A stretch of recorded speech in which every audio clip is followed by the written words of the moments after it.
ने इन 2 नाबालग को अपनी गिरफ्त में ले रखा है। आफ्ताब ने शुरुआत से ही पुलिस को चकमा देने की पूरी कोशिश की, लेकिन उसकी तमाम चालबाजियां धरी की धरी रह गईं।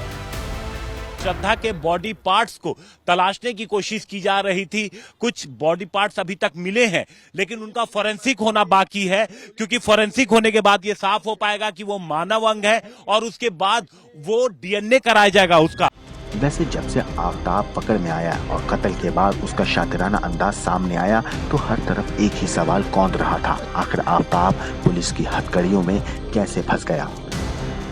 आरोपी आफ्ताब ने पुलिस से कहा था कि श्रद्धा 22 मई को झगड़े के बाद घर छोड़कर चली गई थी।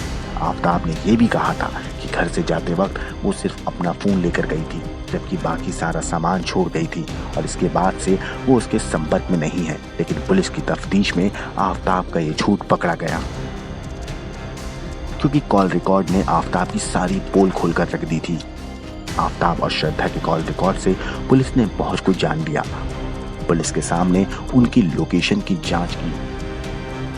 इस घने जंगल में, जिसे आप देख रहे हैं, घना जंगल है ये, दिन में आने के लिए आपको सोचना पड़ेगा, लेकिन रात 2 बजे वो शख्स जो इस जंगल को भलीभांति जानता भी ना हो, मुंबई का रहने वाला, दिल्ली आकर शिफ्ट होकर रह रहा हो और 2 बजे यहाँ पहुंचकर ऐसे शवों के टुकड़ों को फेंकता हो, तो किस तरीके की मानसिकता होगी आप अंदाजा लगा सकते हैं। और अब पुलिस इसको लेकर जांच कर रही है, हर एक एंगल खंगाले जा रहे हैं, क्योंकि ये आसान नहीं है। ये कल और परसों की घटना नहीं है।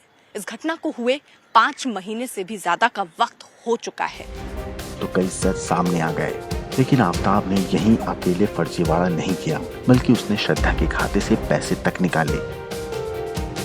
पुलिस को पता चला कि 26 मई को श्रद्धा के नेट बैंकिंग अकाउंट ऐप से आफ्ताब ने अपने अकाउंट में 54,000 रुपए ट्रांसफर किए, जबकि आफ्ताब ने पहले कहा था कि 22 मई के बाद वो श्रद्धा के संपर्क में आया ही नहीं।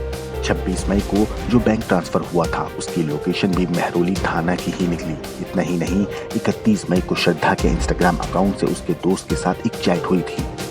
जब पुलिस ने श्रद्धा के फोन का लोकेशन निकाला तो दिल्ली के महरौली थाना इलाके का ही निकला।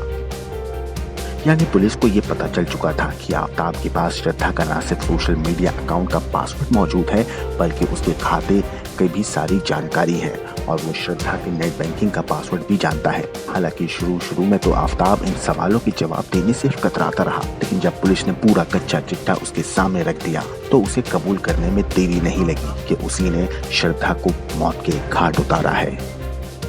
ब्यूरो रिपोर्ट, क्राइम तक।